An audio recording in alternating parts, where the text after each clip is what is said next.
The main threat for severe weather will be along and ahead of this line where winds could be around 60 miles per hour. That is enough to knock down some trees. A whole lot of lightning in here, more than 700 strikes just in the past 10 minutes. A very weak cold front's moving into the area. Right along that front's where we're seeing showers and thunderstorms form. As that front drifts to the south tomorrow, we'll have a few more clouds around. Hopefully that'll knock 4 or 5 degrees off the temperature. Forecast high temperature tomorrow 99 down to 96 for Thursday and Friday, and mid-90s takes us into next week. Another rainy day out there, and that means a bad hair day forecast again for Bennettsville and all across the area. As bad as it gets, as a matter of fact. A 1 out of 5 thanks to some heavy rain later today. Maybe some winds up to around 25 miles per hour. Earlier today when I was coming into work, I took a time lapse using our camera in the storm tracker. Here's what it looked like out there early this morning about 7:30 as I was driving in. As you're going to see, there is some snow sticking to the bridges and overpasses, the highways themselves.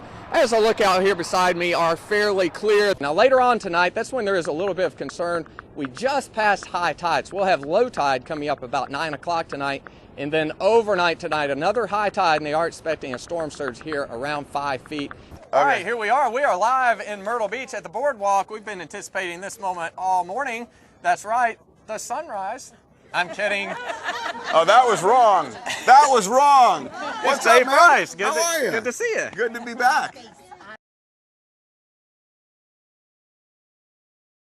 Here's a look at our radar out there this evening. A lot of heavy weather pretty much north to south across the area is moving east at 30 miles per hour. The main threat for severe weather will be along and ahead of this line where winds could be around 60 miles per hour. That is enough to knock down some trees. A whole lot of lightning in here, more than 700 strikes just in the past 10 minutes. A lot of heavy weather there in Burt County as well as moving into Swainsboro. In fact, a brand new warning issued for Emanuel County. That one's going to go until about 6:15 tonight, that thunderstorm warning there for Emanuel County. As we take a closer look at the Augusta metro area, there you can see that line of thunderstorms moving out of Augusta in the short term, but there is another edge of heavy rain moving into Grovetown and Fort Gordon.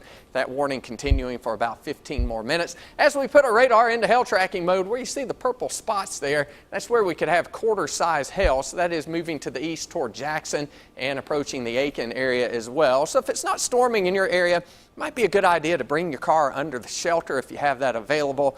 That way when the storms do come, your car is protected. Up into Saluda County, we have heavy rain and thunderstorms moving through Saluda. This is going to last about 20 more minutes as it moves on to the east. The heaviest winds have already passed through your area. And headed on down to the south, there's Emanuel County, a heavy thunderstorm about to move into Swainsboro. So that severe thunderstorm warning now in effect for your area as that storm moves to the east into Swainsboro in the next 15 minutes. Good morning to you. I'm Chief Meteorologist Chris Still out here on I-20 eastbound at Bobby Jones Expressway. And of course, it is snowing here in the CSRA, and there is a little bit more snow to come on through here. It's not going to get any heavier out here this morning, but it will continue to come down through the late morning hours. And I just measured the snow right here. We have about a ½ inch here on the guardrail behind me. Current temperature out here with our storm tracker vehicle is about 34.8 degrees. Earlier today when I was coming into work, I took a time lapse using our camera in the storm tracker. Here's what it looked like out there early this morning about 7:30 as I was driving in. As you're going to see, there is some snow sticking to the bridges and overpasses, the highways themselves. As I look out here beside me are fairly clear. The back roads, of course, could be frozen over too. Temperatures well, right here where I am are at 34 degrees, but we have been below freezing most of the morning. The snow will ease up around midday, and we'll have dry weather for the afternoon, and most of what you see will melt as the ground temperature underneath this snow is well above freezing. But for now, it is still snowing in Augusta. Here for you at I-20 and Bobby Jones Expressway in Augusta, I'm Chief Meteorologist Chris Still. Initially, the flakes were very, very small. That's the sign the air is dry and most of it evaporating before it hits the ground. What will happen is the air will moisten up. These flakes are getting a little bit larger, and they'll probably be $50 size flakes before you know it in a couple of hours. I got a photo a little while ago from my parents that live right there in Cobb County. They've got about an inch of snow on the ground. Those grayer colors, that's where you're having some of the heavier snow, and that's where they are starting to see some accumulation.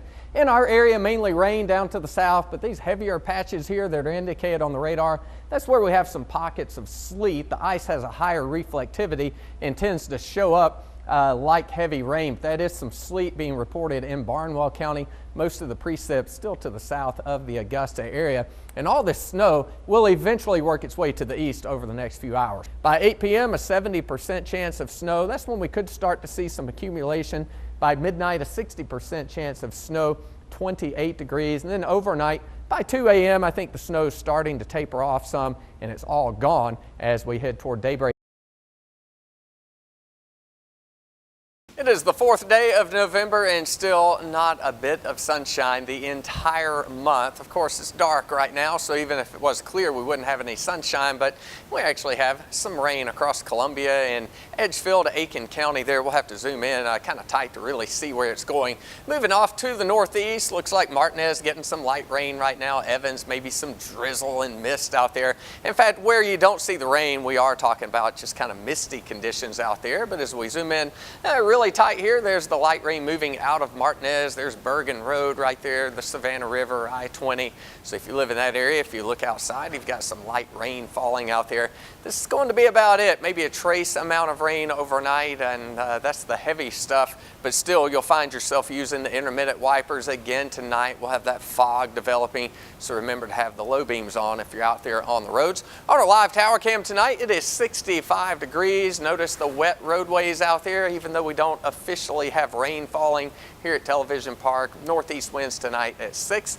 It is warm and muggy out there. These temperatures here would be more like June than they would November as far as nighttime temperatures. Right now 66 in Barnwell, muggy in Louisville at 68 degrees. Headed into your Thursday, not a lot of change. This wedge pattern where we get the persistent northeast wind won't really change a whole lot tomorrow. Fog and drizzle at 7 o'clock in the morning, maybe a little brighter toward the afternoon, but I'm not getting my hopes up too high.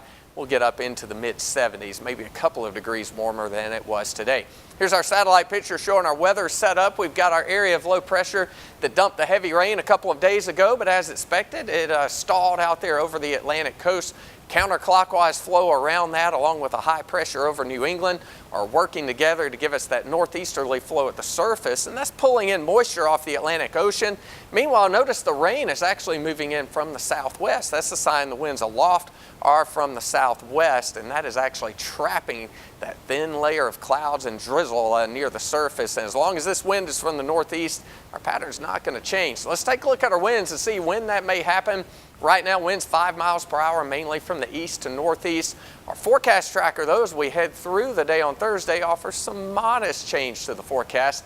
7 o'clock in the morning, still mainly an easterly to northeasterly wind, so it's going to be another foggy and drizzly start to the day.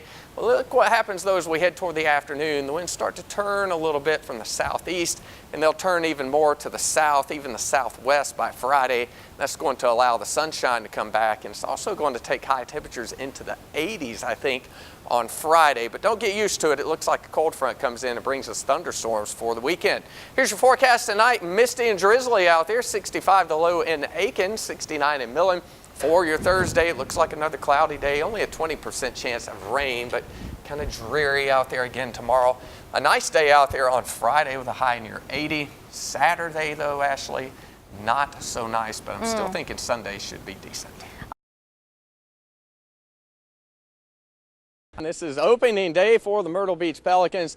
If you've ever been to a game here, I know you've seen Dinger and possibly even his younger brother Deuce, and I happen to have Deuce right here with me, and he always brings the balls out to the dugout, and there you see he's bringing me the ball. See, I'm not wearing my umpire outfit, but I'm going to take it from him right here, and that's all you do. And if you don't give it back, he doesn't get real happy about that. But see, I take the ball out, I hand it back to him. I don't even have to tell him. He just takes it right back to the dugout.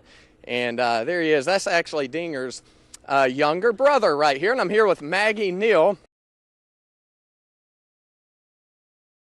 And you've got At a cost of $300,000 each, the National Weather Service recently upgraded each of its Doppler radar sites to dual polarization or dual pole radar. This new radar scans the storm in both a horizontal and vertical direction, giving forecasters a more detailed picture of what's going on inside the storm. Traditional Doppler radar only used a single horizontal beam. Having a two-dimensional view allows us to know the size, shape, and consistency of particles inside the storm. This not only helps us see the difference between rain and snow, how heavy the rain is, or the size of the hail, but it can also see tornado debris. It really won't give us an advance warning of tornadoes over the older radar. What it will do, though, is allow us to see a debris signature, which pretty much confirms that there is a tornado on the ground. Unless that tornado is in the Augusta area. The one feature that the tornado debris signatures, those will be dependent on the strength of the storm, and the further away you get from the radar, the less likely they're going to be lifted high up in the atmosphere to detect. The new dual pole radar can actually detect debris from the tornado as it's thrown up into the sky out to about 70 miles from the radar site. The only trouble is most of us live more than 70 miles away from the nearest dual pole radar, much of the CSRA up to 100 miles away. That leaves much of the CSRA in a bit of a tornado blind spot. And that is especially concerning to emergency responders. Being able to see the debris ball is tremendous because you know you've got a tornado on the ground. You know debris is not going to show up if there's not a tornado on the ground. That is a tornado. The National Weather Service already credits dual pole radar with saving lives earlier this year in Jackson, Mississippi, when a dual pole radar detected debris from an EF4 tornado. Knowing they had a large tornado on the ground, the Weather Service, law enforcement, and local media were able to aggressively warn those in its path, and as a result, no one died. Despite this fact, our local Weather Service office in Columbia insists that not being able to detect debris from an incoming tornado is not a safety concern. It will not allow you to issue a warning for a tornado any better than the existing technology. We usually know well in advance of seeing a debris ball whether we're expecting a tornado to form out of that storm. However, Camerado does admit that having a dual pole radar in Augusta would be a nice tool to have in his bag. The advantage of having the radar close is that it gives you a better estimate of what the velocity fields are closer to the ground. Since building a dual pole radar in our area probably won't happen anytime soon, the Weather Service, emergency responders, and local media will have to do the best we can with the tools we have.